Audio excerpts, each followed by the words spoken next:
Bonjour, nous sommes le 30 janvier 2022, il est 13h46 et c'est le premier podcast de French Edition. Alors je me demandais de quoi j'allais bien pouvoir parler aujourd'hui pour un premier podcast, surtout que je ne suis pas les infos. Alors pour un site d'information, entre guillemets, ça peut paraître assez bizarre, assez contradictoire, mais en fait, je fais partie des personnes qui ont décidé un petit peu de s'éloigner du monde, de ne pas être abruti en permanence par la radio, la télé et les informations qui sont détenues par quelques individus qui tirent les cordons de la bourse, en général à eux plutôt qu'aux autres.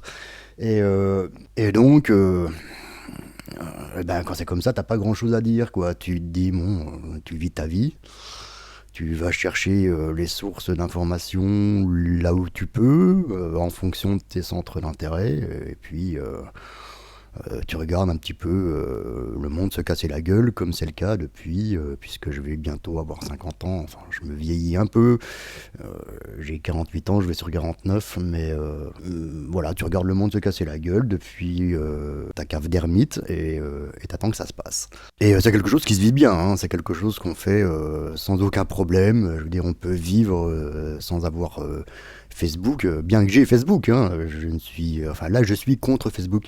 Je commence un petit peu à être contre Facebook, contre Twitter, contre tous ces réseaux sociaux qui au départ étaient très intéressants quand ils sont arrivés. Alors pour ceux qui sont nés un peu plus tard que moi, ils peuvent avoir du mal à comprendre ce que c'était que la vie avant Internet, avant Facebook.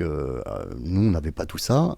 Mais quand c'est arrivé, c'était extraordinaire parce que on s'est dit, oui, il y a quelque chose, on va avoir de l'information, de l'éducation euh, à portée de main et gratuitement. Et manque de bol, évidemment, l'être humain étant par nature prédateur, ses méthodes de prédation changent et ces méthodes de prédation maintenant à l'humain, enfin sa méthode principale de prédation, eh ben, c'est l'économie, c'est la finance.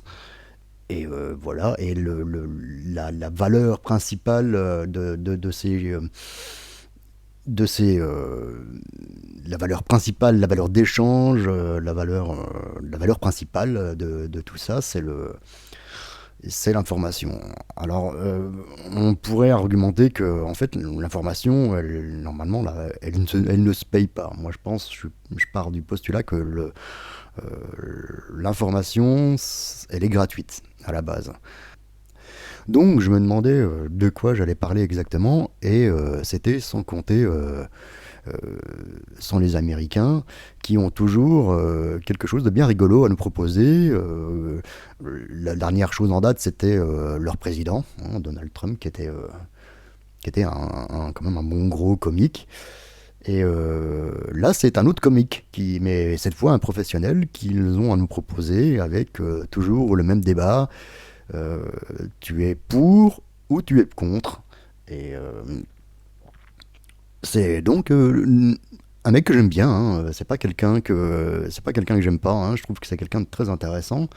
D'ailleurs, le jour où je suis tombé sur sa chaîne YouTube, ça devait être, je sais pas, en 2016-2017, alors que je cherchais des centres d'intérêt qui étaient non payants. Enfin, je cherchais des sources d'informations qui étaient non payantes. Je suis tombé sur sa chaîne et il se trouve qu'on a beaucoup de centres d'intérêt en commun, que ce soit la philosophie, la science, la nature. Alors, je suis pas un fan d'arts martiaux, mais et donc cette personne, c'est Joe Rogan. Et Joe Rogan, il est pour l'instant le centre d'attention de toute la presse américaine. Alors pour ceux qui ne connaissent pas Joe Rogan, c'est un comédien, ce que les Américains appellent un comedian, c'est-à-dire un comique qui n'a pas commencé comme ça. C'est quelqu'un qui est né à New York, qui a été un petit peu acteur dans une petite série qui n'était pas du tout diffusée en France au début de sa carrière, avec des hauts, des bas, pratiquant d'arts martiaux. Et puis, alors il est aussi adepte du cannabis et des différents psychédéliques, mais c'est quelqu'un qui a toute sa tête, et sa tête bien posée sur ses épaules. Et donc j'ai trouvé sa chaîne qui était vraiment très intéressante. Elle correspondait à tous mes centres d'intérêt. Le personnage avait des interviews qui étaient bien menées, avec des questions pertinentes. Il n'hésitait pas quelquefois à bousculer son invité, le pousser dans certains retranchements, de faire ce qu'on appelle du no bullshit. Hein, c'est-à-dire, tu viens pas là pour raconter des conneries, pour me vendre ta cam, je vais te poser des vraies questions. Et donc, c'était pour moi enfin, pour moi, c'est un personnage extrêmement intéressant, surtout dans le sens où il cherche un petit peu, il cherche la vérité. J'ai l'impression que c'est quelqu'un qui est totalement franc dans ce qu'il fait, et qui est entier, qui fait pas les choses pour faire plaisir. Et il le dit d'ailleurs lui-même. Et donc, il avait sa chaîne YouTube durant un certain temps. Et il est passé sur Spotify. Il a eu un contrat. Alors, vous savez ce que c'est, hein, les États-Unis. Les États-Unis, c'est pas comme la France. Quand on fait quelque chose en France, on a un territoire, alors, qui est pas mal, de 60 et plus millions d'habitants, mais je veux dire, les perspectives d'expansion commerciale sont pas extrêmement intéressantes, et de moins en moins. Par contre, quand vous êtes aux États-Unis, vous avez moyen de toucher une population énorme. Et dès le moment où vous commencez à faire quelque chose de petit, même une petite chaîne YouTube sans gros intérêt, ou une petite initiative personnelle, juste comme ça peut très vite toucher beaucoup de monde et ramener beaucoup de fric. Donc, il y a 2 ou 3 ans de ça, Joe Rogan s'est vu proposer par Spotify un contrat de 100 millions de dollars. Il était plus ou moins hésitant, à cause de la censure surtout, la censure qui a commencé sur YouTube à peu près à l'époque où moi je l'ai découvert, vers 2016-2017. J'ai eu la chaîne, donc il y avait une chaîne avant sur YouTube qui était destinée à ce podcast, justement, qui était censé être une chaîne d'information et de divertissement vidéo, et qui m'a été tout bonnement et simplement supprimé avec un motif fallacieux de YouTube d'atteinte au droit d'auteur, alors que je n'avais sur mon profil encore aucune vidéo téléchargée. J'avais juste des playlists, en fait, de gens que je m'amusais à contacter, qui avaient des chaînes intéressantes. Et voilà. Et donc Joe Rogan s'est vu proposer un contrat à 100 millions. À 100 millions par Spotify, et il était assez réticent à cause de la censure qui commençait à régner sur YouTube et sur les réseaux sociaux. Mais ça l'a quand même pas empêché d'y aller. Spotify lui a fait signer un contrat ils lui ont fait signer un contrat exclusif, en fait, ce qui fait que tout son catalogue de vidéos a été retiré de YouTube. Maintenant, vous pouvez encore en trouver quelques-unes. Il y a des gens qui ont téléchargé des vidéos et qui les postent à leur propre compte, mais qui, je pense, sont retirés petit à petit. Tout ce que vous pouvez retrouver pour l'instant sur YouTube, c'est les petits extraits de clips qu'il a négociés dans son contrat pour pouvoir les diffuser. On va revenir un petit peu sur l'histoire de Joe Rogan. Donc son podcast a commencé son podcast, c'est pas neuf, hein, c'est quelque chose qu'il a mis un peu plus de 10 ans à développer, et qui lui a amené une certaine notoriété. Il a profité aussi du fait d'avoir été acteur dans sa jeunesse. Il est aussi le commentateur de l'UFC, c'est-à-dire, pour ceux qui ne connaissent pas, c'est les combats d'arts martiaux mixtes, le MMA. Alors il fait pas ça tout seul, hein, il fait ça avec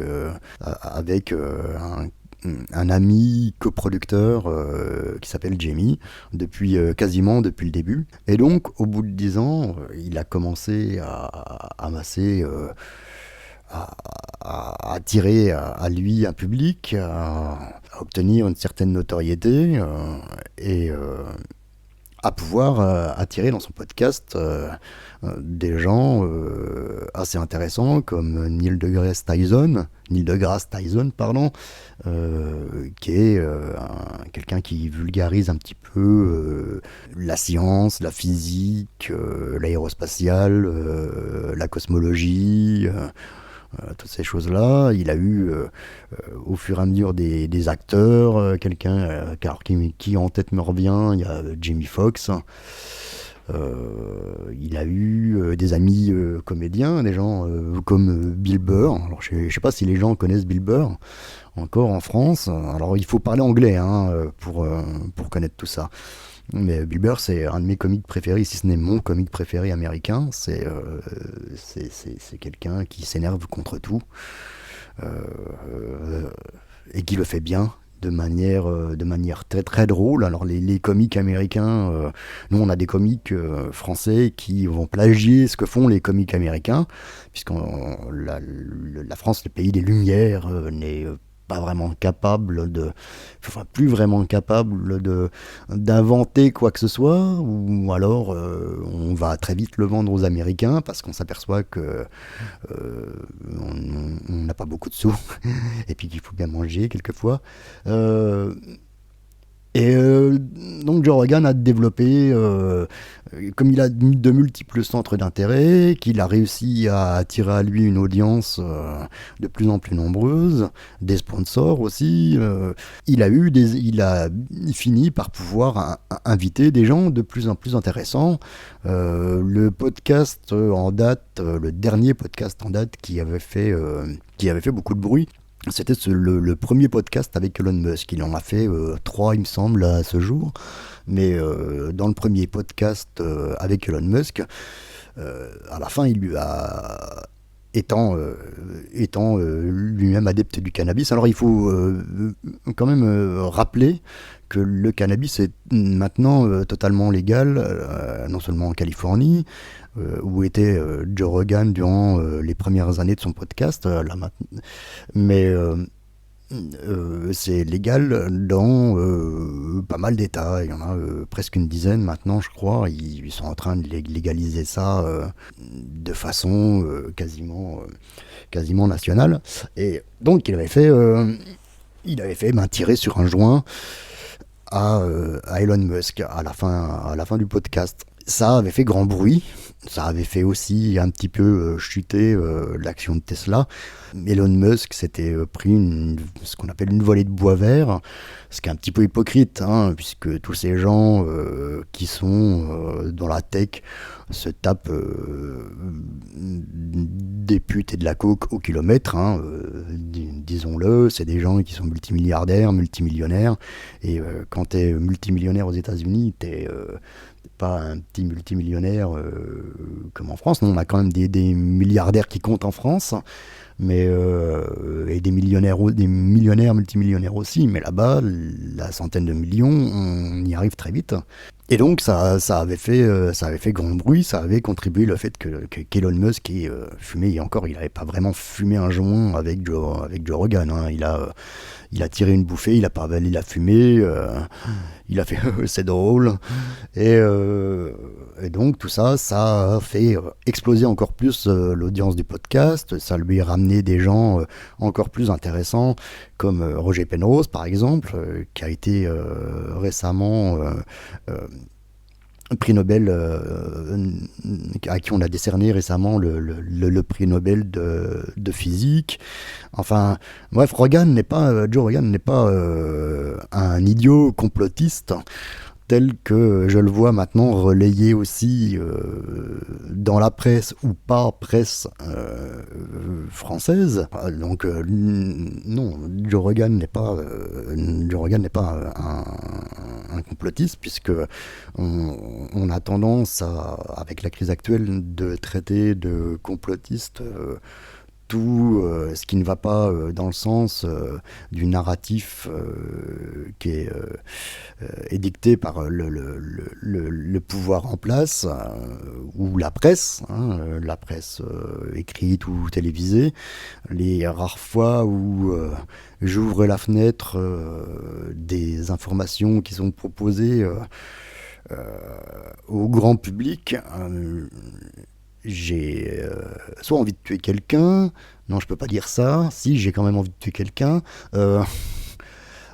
j'ai envie de me taper la tête contre les murs ou de taper la tête des gens que j'entends parler sur les murs, parce que là c'est soi-disant des sites d'information et c'est non seulement de la désinformation, mais c'est tout simplement du mensonge, enfin c'est des faits des faits qui n'en sont pas. Donc Joe Rogan a à nouveau fait parler de lui, et on en entend parler aussi un petit peu en France à cause de Neil Young, le chanteur Neil Young. Si vous ne savez pas qui est Neil Young, écoutez, vous allez sur Google et puis vous tapez Neil Young, chanson. Voilà, je vous donne un petit peu de méthode de recherche basique. Pardon à ceux qui savent comment on fait pour chercher des informations, mais visiblement il y en a qui ne savent pas. Et donc Neil Young a décidé, lui je pense à mon avis, sans écouter le podcast de Joe Rogan, puisque moi j'écoute régulièrement ses podcasts, je parle anglais couramment, et donc je comprends ce que j'entends. Et Neil Young a menacé, a mis un ultimatum à Spotify sur lequel il était avec plateforme de streaming qui fait des chansons, qui fait du podcast, ils essayent un petit peu de se diversifier et d'aller dans la vidéo. Donc Neil Young a donné un ultimatum à Spotify qui l'héberge également, en leur disant c'est soit Joe Rogan, soit moi, je suis contre la désinformation. Donc Spotify a dit d'accord, tu peux dégager, et ils ont préféré garder Rogan, puisque Neil Young, c'est quelqu'un que les vieux, entre guillemets, ou les gens cultivés plus ou moins connaissent, mais que la génération Z, ou que les jeunes, ils n'ont aucune idée de qui c'est Neil Young. Alors, du coup, il s'est cassé. Là, en ce moment, il est rejoint par une autre chanteuse, mais ça a fait un gros scandale. Et il y a de plus en plus, justement, de désinformation à son propos, qui est propagée dans les médias, sur Internet et sur les réseaux sociaux, on n'en parle même pas, concernant son podcast, en disant que c'est un complotiste et ce n'est pas le cas. Ce n'est pas le cas. Et il a toujours mis en exergue la vérité. Et donc, Neil Young s'est cassé de Spotify, mais je pense qu'il est quand même important vu les fausses informations, la désinformation qui se propage comme une traînée de poudre sur les réseaux sociaux. J'ai même vu ça sur des sites de musique, par exemple, des magazines musicaux où on faisait le raccourci net et direct en le traitant de complotiste. Donc non, ce n'est pas un complotiste, ce n'est pas un anti-vaccin. Il a même eu récemment le créateur, quand même, et ça c'est pas rien, il a quand même eu récemment dans un de ses derniers podcasts le docteur ou professeur Robert D. Malone, qui est le créateur de la technique du messager ARN, qui lui-même s'est fait vacciner lorsqu'il a eu vous savez, cette maladie dont on ne peut pas vraiment parler et qu'on ne peut pas vraiment nommer, sinon on se fait censurer.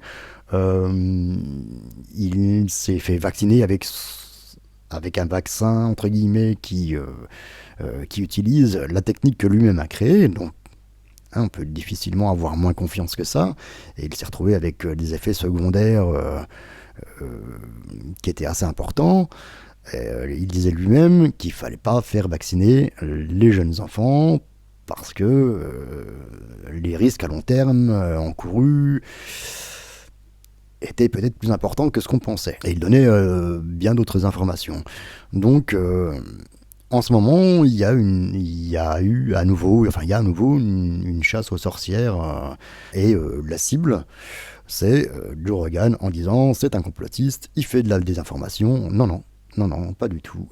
Si vous parlez anglais, je vous conseille d'écouter son podcast. Moi, j'ai autre chose à foutre que de traduire ces podcasts, surtout quand c'est pas payé. Mais je peux vous assurer, étant de bonne foi, n'étant pas un anti-vax, je peux vous assurer que ce type n'est pas un anti-vax, puisque lui-même s'est fait vacciner après avoir chopé le Covid. Il n'a pas eu d'effets secondaires, mais il faut bien aussi savoir que c'est quelqu'un qui fait du sport, c'est quelqu'un qui se bourre d'antioxydants, de vitamines, qui bouffe très bien, qui mange très bien, de la nourriture de bonne qualité, qui a un rythme de vie sain, et avec tous les invités qu'il a eus dans son podcast, et entre autres un invité de marque qui était David Sinclair, qui est le chantre, qui est un scientifique, chantre de l'anti-aging, du rajeunissement, qui fait un boom en ce moment aux États-Unis. Il a toutes les sources d'informations de scientifiques totalement compétents pour lui donner les bonnes pistes pour être en bonne santé. Voilà, donc je pensais que c'était quand même important. Alors, donc oui, je me posais la question de quoi j'allais bien pouvoir parler pour ce premier podcast. Mais écoutez, j'ai pas été déçu, puisqu'on a d'un côté Joe Rogan, et puis de l'autre côté, un autre Joe Biden, qui a décidé d'affronter sur le ring de l'Ukraine Vladimir Poutine. Vu l'état de santé de Joe Biden, ça risque d'être vite réglé. Je ne sais pas si vous avez déjà vu à quoi ressemblent ces conférences de presse. C'est Alzheimer avec des jambes. Joe Biden, il a des trous de mémoire, il s'arrête en plein milieu d'une phrase, il traite les gens de fils de... Enfin bref, c'est pas très joyeux, la presse américaine d'ailleurs en fait un petit peu ses choux gras. Il a visiblement une santé déficiente, on ne peut pas lui en vouloir. Il a quand même, il me semble, si ce n'est plus, au moins 80 ans. Donc à ce stade-là, 80 ans de politique, je veux dire, ça tape quand même sur le cerveau. Alors on va continuer un petit peu quand même sur la politique, parce que les États-Unis, on s'en fout un petit peu, mis à part le fait que bon... Là, on nous dit qu'on fait tout pour éviter la guerre, alors que tout montre qu'on est en train de la préparer. En France, j'ai décidé de regarder un petit peu où en était le débat, on va pas dire nauséabond, mais au ras des pâquerettes des élections. Et donc j'ai décidé de regarder ce débat, et j'en suis ressorti quasiment déprimé, et alors j'en parlerai pas. Si je vais en parler un petit peu quand même. Ces gens sont des escrocs, je veux dire, les politiques, les gens qu'on nous vend pour vendre la politique. Là, dans le débat actuel, ils focalisent sur l'immigration aux dépens des vrais problèmes, et ils proposent pas vraiment de solution. Il y en a qui ont un programme, mais c'est toujours les mêmes programmes, en fait, ça n'a pas changé depuis 20 ou 30 ans. Notre système politique n'a pas changé depuis 20 ou 30 ans. Depuis 20 ou 30 ans, on nous vend toujours la même chose, qu'il faut voter contre, à défaut de voter pour, de choisir contre la peste, enfin de choisir entre la peste ou le choléra. Vous ferez ce que vous voulez en votre âme et conscience, mais je n'ai que larmes et désolation à proposer en ce qui concerne la situation de la France actuellement. Et puis le débat présidentiel et tout ce qui tourne autour. Je vous conseille au mieux de vous en éloigner, comme ça votre santé mentale ne s'emportera que mieux à aller dans la nature, en espérant qu'il n'y ait pas un garde-chasse qui vous demande votre passe vaccinal ou un chasseur qui vous prenne pour un vélo. Voilà.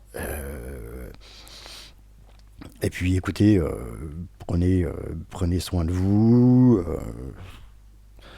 mangez sain, mangez bio si vous le pouvez encore, parce que au stade, enfin à la vitesse où va l'inflation, enfin vu le niveau d'inflation en France, c'est pas trop la peine.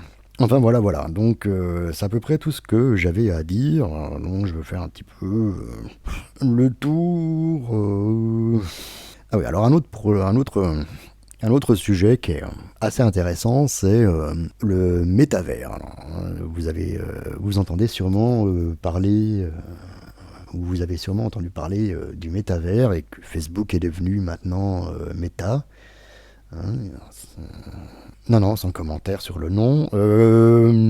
Donc, les Californiens de San Francisco sont en train, parce que c'est là que se trouve toute la tech, hein, Netflix, Facebook, Twitter, ils sont tous là-bas. Hein.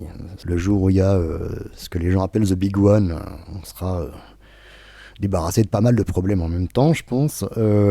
Mais donc ils sont en train de nous préparer le métavers, et ce que veut faire Facebook, c'est la même chose en 3D. Donc si ça vous suffisait pas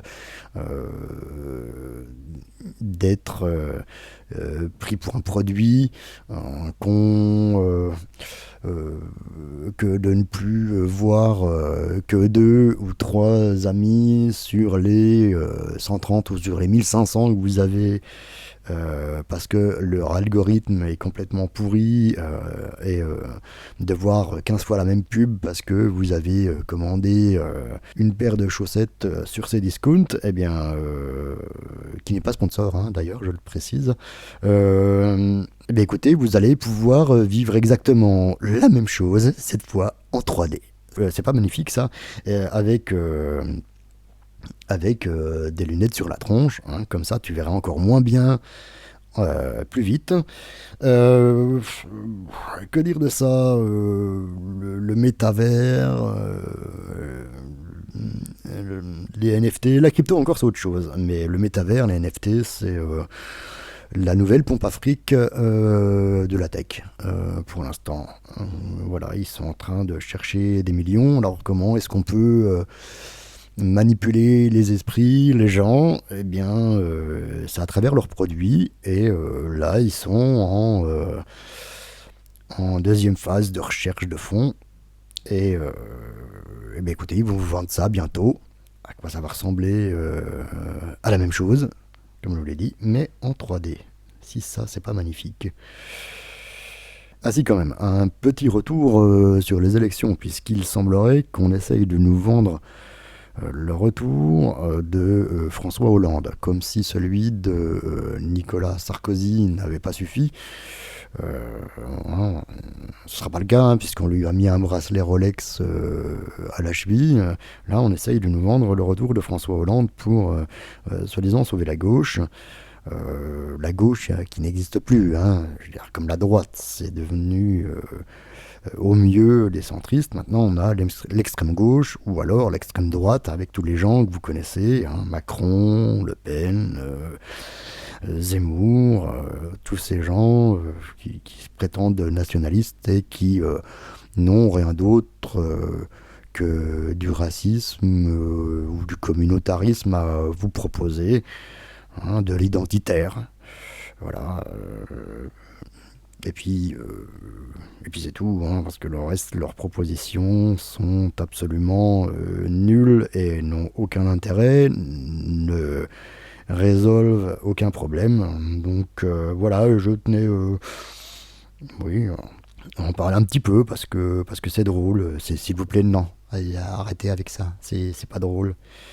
Hein. Donc voilà, c'est tout pour ce podcast. J'espère que ça vous aura plu. Il y en aura un tous les dimanches où je ferai un récapitulatif de ce qu'a été ma semaine et je pense la vôtre aussi. N'hésitez pas à soutenir la chaîne sur Patreon. Le lien est en commentaire et à vous abonner sur Instagram, Facebook, Twitter. Et à bientôt.